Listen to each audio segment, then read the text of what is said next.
Savas vairāk kā 20 gadu nekustamo īpašumu pieredzes laikā es esmu pārdevis daudz mājas. Šī māja izceļas ar savu augstāko kvalitāti. Līdz šim, ko tādu es neesmu redzējis, bet jūs to visu redzēsiet un jums ir iespēja to iegūt sev. Šī ir privāta māja, kurā uzreiz gribas teikt, ka labs privāta mājas plānojums ir nevis tas, kuru mēs redzam, bet tas, kuru mēs nejūtam. Plašais priekšnams, vēļas telpa, viesu labierīcības. Tālāk dodamies uz virtuvi. Virtuvē mēs redzam ļoti augstas kvalitātes mēbeles, aprīkotas ar Bosch virtuves tehniku, kafijas automāts, mikroviļņu krāsns, cepešu krāsns. Un noteikti šajā mājā es uzreiz gribu izcelt to, ka šeit katrā detaļā, katrā solī, kuru mēs taisam, ir ļoti augsta kvalitāte. Un kādēļ? Tādēļ, ka šī ir viena no retajām mājām, kas ir tiešām būvēta sev salīdzinoši pirms neilga laika. Ozolkoka parkets, mēbeles.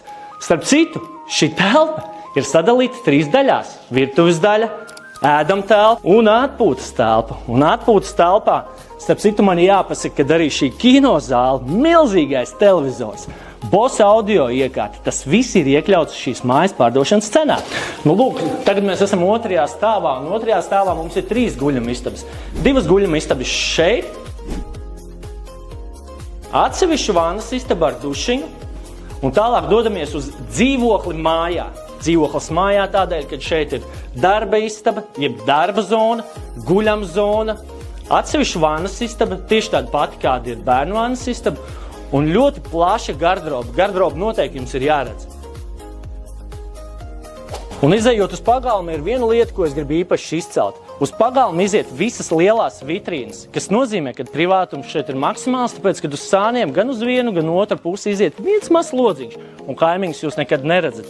Un tas, ko es šeit gribu pastāstīt, kad pagalms ir tādā līmenī, kādā jūs redzēsiet reti, kurā privāta mājā. Labie koki, tos mēs visi ļoti labi šeit zinām, īpaši Mārupas apkārtnē, ir sagatavojuši speciālu pagalma labiekārtojumu apstādījumu plānu. Vēlāk fotografijās jūs redzēsiet, kā šis viss skaistums tapa. Šeit ir detaļas, par kurām reti, kurš kādreiz aizdomāja. Nu, lūk, un tagad mēs esam, protams, priekšpagalmā. Te mēs varam redzēt visu brīnišķīgo termokoka fasādi un terasi, ko es iepriekš nepateicu. Termokoks ir nevis vecs, bet viņš ir mūžīgs. Un to mēs varam šeit redzēt.